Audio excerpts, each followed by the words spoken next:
आज की दुनिया में डिप्रेशन एक ऐसा वर्ड है जो हम सभी ने कभी ना कभी कहीं ना कहीं से तो ज़रूर ही सुना होगा। पर क्या आप सच में ये कह सकते हैं कि डिप्रेशन एक्चुअली है क्या चीज़? मुझे पता है हम यूज़ तो हर वक्त करते रहते हैं, हर कहीं करते रहते हैं, पर क्या सच में आपको पता है कि एक्चुअली डिप्रेशन है क्या? जो हम ऐसे बोलते हैं कि ये आजकल डिप्रेशन से सफ़र हो रहा है, उसके साथ ये हो रहा है, उसको डिप्रेशन हो गया, डिप्रेशन की वजह से उसने वो कर लिया, ये कर लिया, ये नहीं कर रहा है। तो क्या सच में एक्चुअली आपको पता होता है कि आप जिसके बारे में ये बोल रहे हैं, क्या वो इंसान ट्रूली डिप्रेशन का शिकार है, सफ़र कर रहा है डिप्रेशन से? अगर नहीं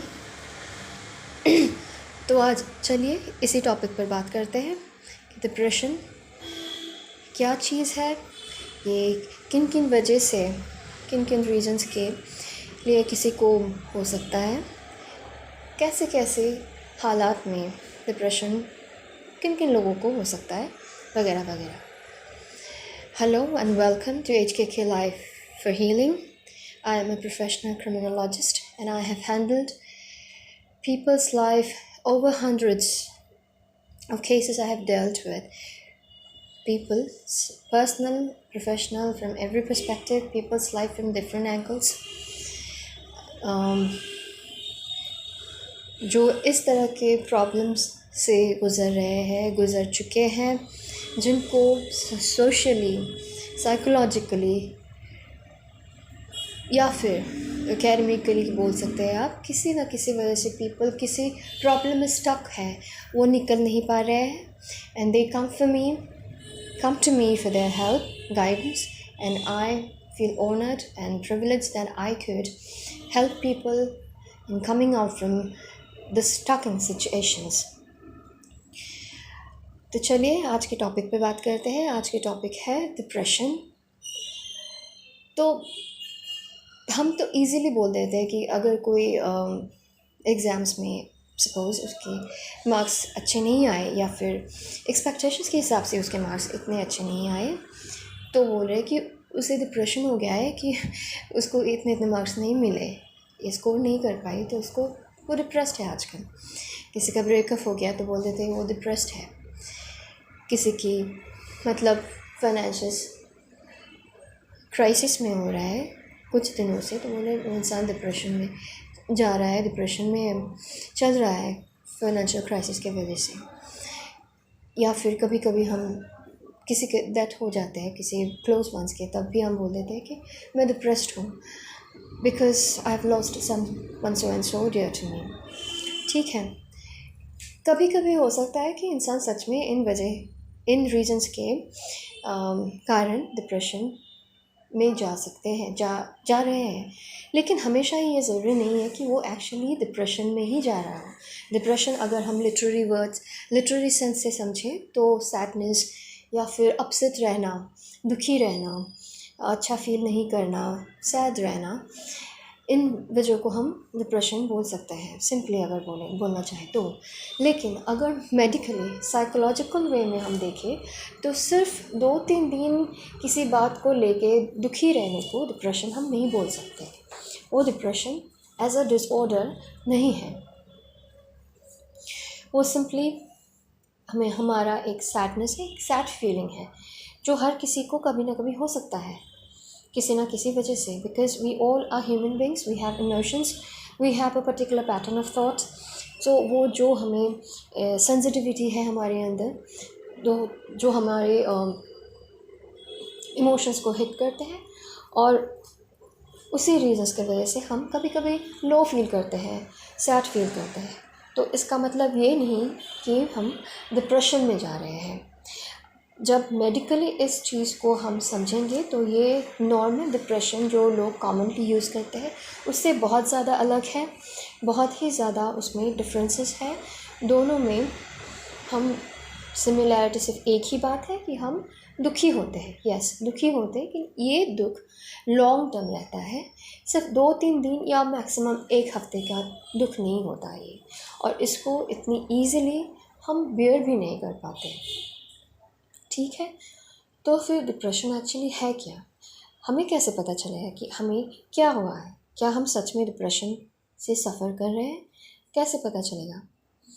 या फिर कोई इंसान जो हमारे क्लोज़ रिलेशंस में हमारे इमोशनली हम क्लोज़ है, अटैच्ड है, या फिर रिलेशन के थ्रू हम क्लोज़ है, हो सकता है कभी कभी कोई ऐसा इंसान भी इस तरह की प्रॉब्लम का शिकार हो या फिर सफ़र कर रहा है, लॉन्ग टर्म सफ़र कर रहा है, लेकिन उसको खुद भी नहीं पता कि वो इस तरह से किसी प्रॉब्लम में सफ़र कर रहा है। लेकिन अगर हमें पता है कि ये इस तरह की डिफ़िकल्टीज से गुज़र रहा है, लेकिन इसको खुद ही इसको पता नहीं है, या फिर वो पता होने पर भी एक्सेप्ट नहीं करना चाहता है कि मुझे डिप्रेशन हो रहा है, तो फिर उसको मदद करने के लिए भी हमें थोड़ा बहुत अगर नॉलेज रहे, सही से करेक्ट वॉइस में नॉलेज रहे, तो ये बहुत ही बेनिफिशियल हो सकता है। क्योंकि ये प्रॉब्लम कोई सिंपल सा प्रॉब्लम नहीं है। बहुत लोगों ने इसे एक मेंटल कैंसर का नाम दिया है, क्योंकि एक कैंसर जब बॉडी में फॉर्म होता है तो वो बॉडी को जैसे धीरे धीरे करके स्लोली खाता रहता है, ख़त्म करता रहता है, उसी तरह से फैल जाता है बॉडी में, धीरे धीरे दूसरे एक एरिया से दूसरे एरिया तक बढ़ता रहता है। तो उसी हिसाब से, उसी तरह से डिप्रेशन भी हमारे अंदर एक बार अगर फॉर्म कर ले अनआइडेंटिफाइंगली, तो वो धीरे धीरे करके हमारी माइंड सिस्टम को, मेंटल मैकेनिज़्म को, जो है हमारी सोच को, थॉट प्रोसेस को, ये कंप्लीट मैकेनिज़्म को धीरे धीरे स्लोली ये अफेक्ट करने लगता है नेगेटिवली।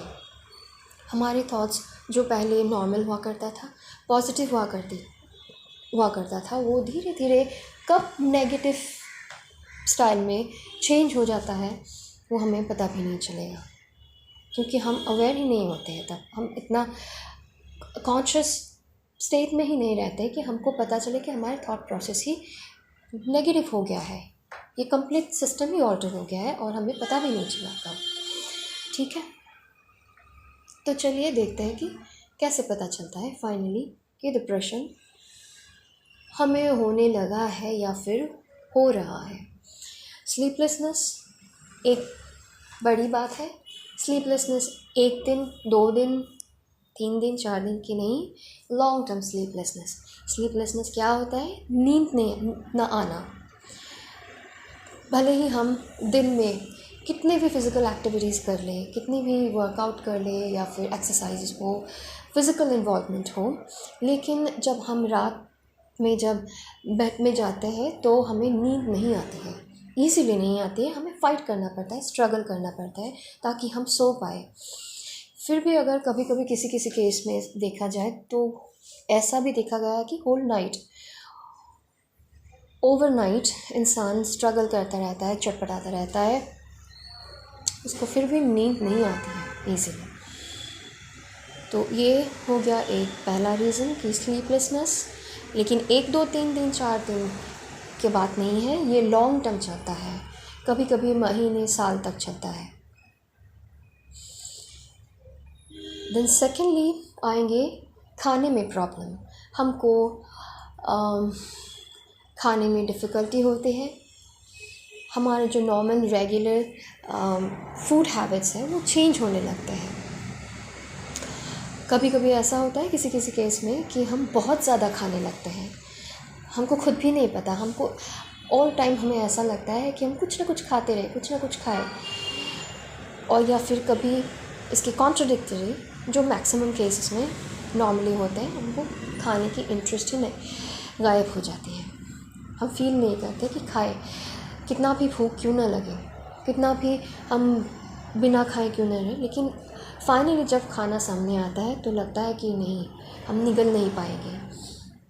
या फिर हमको इतने कॉन्शियस स्टेट में हम होते ही नहीं है कि हम उसको आगे में हाथ बढ़ाएं और अंदर डालें, मुंह के अंदर, और खाना अंदर जाए। ऐसा भी नहीं होता है अगर ये ज़्यादा सीवियर स्टेज में चले जाए तो। लेकिन कितना भी टेस्टी खाना क्यों ना हो, कितना भी हमारा फेवरेट मील क्यों ना हो, फिर भी हमको ये लगता नहीं है कि हम उसको खाएं। लोगों को खाने में प्रॉब्लम शुरू हो जाती है। ये second reason. Then third reason में हम हमारे जो बात बात पे गुस्सा आता है, चिढ़ होती है, इरिटेशन की फीलिंग रहती है, इरिटेबिलिटी रहती है। सामने वाला हो सकता है कि गलत ना हो या फिर इतनी भी बड़ी इरिटेशन होने वाली लायक बात नहीं की हो, लेकिन फिर भी हमें इरिटेशन इजीली इरिटेटेड फील होता है, हम इरिटेबल फील करते हैं उसको। चिढ़ आती है, गुस्सा आने लगता है, एक्सप्रेस ना करें फिर भी अंदर ही अंदर एक गुस्सा सा चलता रहता है। दैन फोर्थ रीज़न है सैडनेस, प्रोलॉन्ग्ड सैडनेस। सैडनेस 1, 2, 3 दिन या फिर एक हफ्ते की सैडनेस नहीं है। ये सैडनेस लंबे अरसे तक चलती है, लॉन्ग टर्म चलती है। मूड मोस्टली लो ही रहता है, अच्छा फील नहीं करते, बात बात पर दुखी हो जाते हैं, छोटी छोटी बातों पे हम रिएक्ट करते हैं इमोशनली, आंसू बहाकर एक्चुअली नहीं, ये खुद ही बह आते हैं। शायद पहले हो सकता था कि शायद हम बड़ी से बड़ी बातों को दिल पे ना लें, लेकिन अगर कोई इंसान डिप्रेशन से सफ़र कर रहा है या फिर सफ़र करने लगा है तो उसको छोटी सी छोटी भी बात पे मन भारी हो जाने, जैसे बोलते हैं हम, मन भारी हो जाता है, तो उसके मन भारी हो जाते हैं और आंसू अपने आप खुद ब खुद निकलने लगते हैं। ये हो गया फोर्थ रीज़न। कॉज रीज़न नहीं, एक्चुअली सिम्टम्स। ओके, देन हर किसी चीज़ को हम उसकी पॉजिटिव साइड को नहीं देख पाते, हमको नेगेटिव ही नज़र आता है। कितना भी चीज़ इजी सिंपल क्यों ना हो, हमें नेगेटिव ही नज़र आता है। हमें लगता है कि ये नहीं हो पाएगा, मेरे से ये नहीं हो पाएगा, मैं नहीं कर पाऊँगी या कर पाऊँगा। सिंपल हो, इजी हो, ऐसी बात हो जो मैं अरसे से शायद करना चाहती थी, लेकिन अभी मुझे लग रहा है कि जब ये अपॉर्चुनिटी मेरे सामने है, मुझे ऐसा लग रहा है कि मैं नहीं कर पाऊँगी। एक मतलब कन्फ्यूजन सा हो जाता है माइंड, क्लियर नहीं लगते चीज़ें, कभी भी क्लियर नहीं लगते, उसकी नेगेटिव साइड ही हमें ज़्यादा दिखाई देती है। हो सकता है कि उसके एक पॉजिटिव एंगल भी हो, लेकिन हम उसको अवॉइड कर देते हैं या फिर हमें वो दिखाई ही नहीं देता है, सिर्फ हमें उसके रिस्क फैक्टर्स दिखाई देते हैं, चैलेंजेस दिखाई देते हैं और हमारे आगे जाके फेलियर्स दिखाई देते हैं।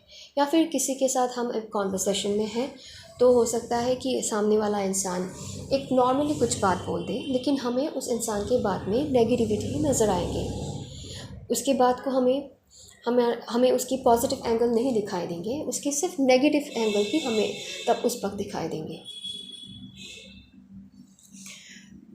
और हम फिर एक उससे थोड़ा हटकर आगे की एक सिम्टम है होपलेसनेस के सिम्टम,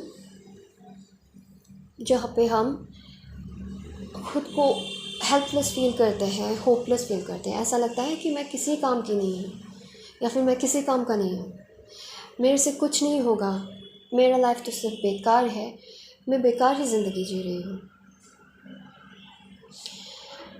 हर वक्त हमें होपलेस ही नज़र आता है, शायद वो रिलेशनशिप के मैटर पे हो या फिर वर्क फील्ड में हो या फिर अगर कोई स्टूडेंट है तो स्टडीज़ के मैटर पे हो, लेकिन हमें हर वक्त एक होपलेसनेस की ही फीलिंग नज़र आती है कि आई एम वर्थलेस, मैं वैल्यूएबल नहीं हूँ इस काम के लिए, इस इंसान के लिए, इस सिचुएशन के लिए, इस कोर्स के लिए।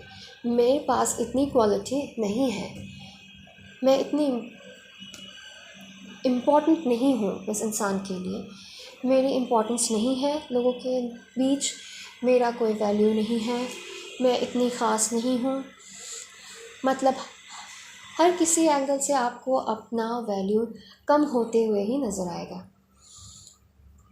मैं खूबसूरत नहीं हूँ, I am not beautiful, I am not attractive, I am not good enough to attract anyone. मतलब किसी भी तरह से हम अपने आप को वर्थफुल नहीं फील करते हैं, हमें लगता है कि हम किसी भी काम के नहीं हैं, हमारा कोई वैल्यू नहीं है, बाकी लोग तो बहुत सुपीरियर है और मैं इतनी इन्फीरियर हूँ कि मुझे कौन एक्सेप्ट करेगा, किस फील्ड में मुझे कोई एक्सेप्ट करेगा, कोई नहीं करेगा, मेरा इतना क्वालिटी ही नहीं है मेरे अंदर। हो गया एक और कॉज, एक सिम्टम। तो फिर उससे थोड़े आगे जाके आता है suicidal thoughts. Suicidal attempts means suicidal thoughts, दोनों में डिफरेंस होता है। खुदकुशी करने जैसी इच्छा, ओके, और सुइसाइडल अटेम्प्ट होने पर तो वो इंसान खुदकुशी कर ही देगा या फिर करने का सोच करने वाला होगा, ओके। लेकिन खुदकुशी करने की इच्छा, डिप्रेशन में मोस्टली खुदकुशी करने की इच्छा होती है, अपने लाइफ को ख़त्म करने की इच्छा होती है कि मेरी ज़िंदगी का और कोई वैल्यू ही नहीं रहा, कोई रीज़न ही नहीं रहा कि मैं लाइफ को आगे बढ़ा सकूँ, लाइफ को आगे ले जाऊँ। मेरी लाइफ तो यही स्टक हो रहा है, तो आगे जाके और क्या होगा, इतना बुरा तो ऑलरेडी हो ही गया है, इससे और ज़्यादा बुरा होगा तो मैं इसको कैसे संभालूंगी, मेरी लाइफ का कोई वैल्यू ही नहीं है, मेरा कोई वैल्यू नहीं है, मैं इतनी होपलेस हूँ, तो फिर इसको यही ख़त्म क्यों ना कर दें, मुझे और जीना नहीं है, काश कि मैं यही मर जाऊँ, इस तरह का, मैं मर ही जाऊँ तो अच्छा है, इस तरह का थॉट्स, इस तरह की थॉट्स हमारे मन में आते रहते हैं। अगर कोई इंसान डिप्रेशन से सफ़र कर रहा है या फिर करने की दौर पे है, मतलब इनिशियल स्टेज पे है, तो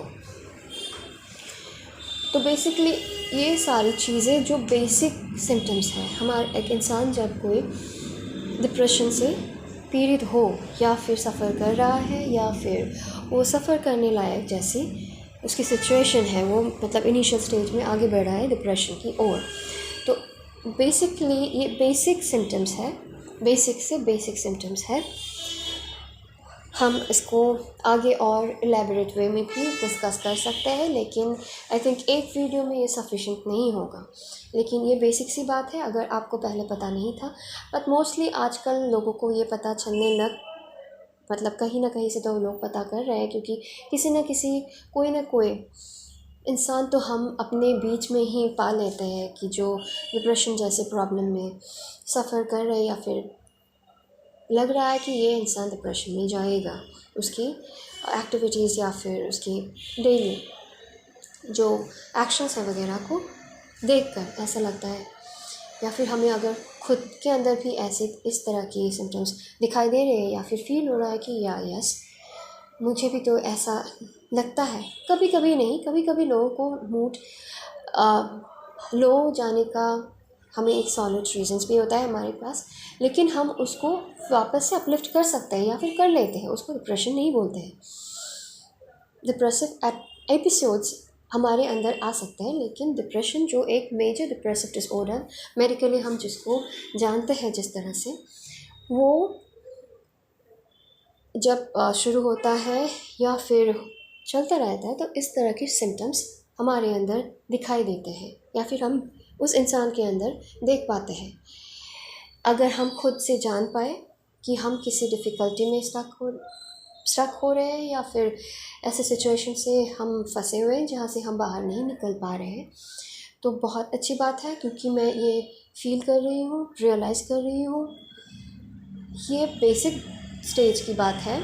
लेकिन अगर कोई इंसान मेजर स्टेज में जाता है, सीवियर स्टेज में जाता है, इससे भी आगे, तब ये अलग अलग इससे भी सीवियर सिम्टम्स दिखा सकते हैं, जैसे कि फुली बातें बंद कर देना, हम कम्युनिकेट नहीं कर पाते हैं, हमारे अंदर से बात निकलते ही नहीं है, वर्ड्स निकल ही नहीं पाते हैं कि हम किसी और से बात करें। हमको लगता है कि हम अपने आप को एक कमरे में बंद कर ले, किसी घर के अंदर बंद कर ले, डार्कनेस बहुत फेवरेट पार्ट बन जाता है। डार्क रूम में हमेशा घुसे रहने को मन करता है, लोगों से दूर भागने को मन करता है, कम से कम लोगों से बात कर पाए तो अच्छा है, क्योंकि हम उसको बेयर नहीं कर पाते हैं किसी दूसरे की कंपनी, साइलेंट रहना पसंद करते हैं। लोनली फीलिंग हमेशा ही अंदर चलता रहता है, एक अजीब सी लोनली फीलिंग, मैं अकेला हूँ इस दुनिया में, मेरा कोई नहीं है, मैं कितनी भी कोशिश कर लूँ मेरी कोई फ्रेंड्स नहीं हो सकता है, मैं कोई life partner, suitable life partner या सूटेबल पार्टनर मेरी लाइफ में नहीं आ सकता, बिकॉज मैं इतनी डिज़र्व ही नहीं करती हूँ शायद। मैं एक लोनलीनेस, हर वक्त इस दुनिया में मेरा कोई नहीं है, मैं बिल्कुल अकेली हूँ या अकेला हूँ, इस तरह की फीलिंग्स चलता रहता है और ये बढ़ता रहता है विद टाइम। अगर हम चीज़ों को सही टाइम पे राइट वे में उसकी ट्रीटमेंट नहीं करते हैं, उसको आइडेंटिफाई नहीं करते, रियलाइज़ नहीं करते, उसको एक्सेप्ट नहीं करते और ट्रीटमेंट की ओर आगे नहीं बढ़ते, सही टाइम पे राइट ट्रीटमेंट की ओर आगे नहीं बढ़ते, तो ये स्टेज सीवियर से भी सीवियर तक जा सकता है। डिप्रेशन से लोगों की डेथ भी हो सकते हैं इन मेजर स्टेजेस पे। तो लेकिन बेस्ट थिंग ये है कि हम इससे रिकवर हो सकते हैं, फुली रिकवर हो सकता है ये प्रॉब्लम। हम अपने आप को फुली एक नॉर्मल लाइफ में जीने के लिए वापस ला सकते हैं, नॉर्मल लाइफ जी सकते हैं, आराम से हेल्थली जी सकते हैं अगर हम खुद चाहे तो। लेकिन ट्रीटमेंट एक बात है, ट्रीटमेंट हमेशा ही राइट हाथों से ही होना चाहिए। जब डायग्नोसिस ही राइट नहीं हो तो ट्रीटमेंट भी राइट ना हो, ये बहुत ही बड़ी बात बन जाती है। मैक्सिमम केस प्रॉपर वे में फुली रिकवर इसलिए नहीं हो पाते हैं क्योंकि डायग्नोसिस ही सही नहीं होते हैं। कभी कभी डिप्रेशन मेजर प्रॉब्लम नहीं होता है, बीमारी नहीं होती है, बीमारी ऐसे भी नहीं है डिप्रेशन एक डिसऑर्डर है। इसी वजह से हम उसको बहुत से केस में इनफैक्ट विदाउट मेडिकेशन भी नॉर्मल ट्रैक में वापस ला सकते हैं हमारी खुद के एफर्ट से। थेरेपिस्ट और पेशेंट दोनों की एफर्ट से हम इसको राइट टाइम पे वापस ला सकते हैं, राइट ट्रैक पर। लेकिन बात यह है कि उसको सही वे में हमें रिकग्नाइज़ करना है, आइडेंटिफाई करना है और सबसे बड़ी बात है उसको एक्सेप्ट करना है, ताकि हम एक प्रॉपर अच्छे थेरेपिस्ट के पास हेल्प के लिए, गाइडेंस के लिए जा सकें और हमें खुद को वापस ला पाए एक नॉर्मल लाइफ को नॉर्मल वे में जीने के लिए। हो सकता है आप कभी कभी चाहते हैं वापस आना, लेकिन बहुत से फैक्टर्स ऐसे हैं जिसके वजह से हम थेरेपिस्ट के पास नहीं जा पाते, क्योंकि एक सोशल स्टिग्मा की कोई लोग ऐसे ही नॉर्मली बोल देते ये साइकियाट्रिस्ट के पास गई है, साइकोलॉजिस्ट के पास गई है, मेंटल हेल्थ प्रोफेशनल के पास गई है या फिर गया है तो डेफिनेटली इसको कुछ पागलपन है इसके अंदर, कोई इसको ये नॉर्मल इंसान नॉर्मल नहीं है, हमारे लिए ख़तरा है, ये एक रिस्क बन सकता है हमारे बाकी मतलब समझिए कि आपके फ्रेंड सर्कल के लिए ये मतलब ये इंसान नॉर्मली नहीं बिहेव कर रहा है। कुछ दिनों से ऐसे भी लग रहा था कि ये नॉर्मली बिहेव नहीं कर रहा है, कुछ अलग अलग सा दिख रहा था, अलग अलग लग रहा था कुछ, तो शायद इसमें कुछ ज़रूर ही कुछ बात ऐसी होगी, कोई पागलपन सी कोई बात होगी, इसकी फैमिली में हो सकता है ऐसी कुछ बात हो जो ये हमेशा छिपाती आ रही हो या फिर छिपाता आ रहा है, तो इससे दूर ही रहना बेहतर है। ज़रूरी इसके अंदर कुछ ना कुछ पागलपन की बात होगी जिसकी वजह से ये इंसान वहाँ जाने लगा है कंसल्टेशन के लिए, लेकिन ये बात सही नहीं है, ये बहुत ही ज़्यादा गलत बात है। मेंटल हेल्थ प्रोफेशनल के पास जाने का मतलब ये कभी नहीं होता कि मैं पागल हूँ या फिर मुझे कोई पागलपन का दौरा पड़ता है या मैं पागलपन जैसी बात मेरे अंदर है, ऐसा बिल्कुल भी नहीं है।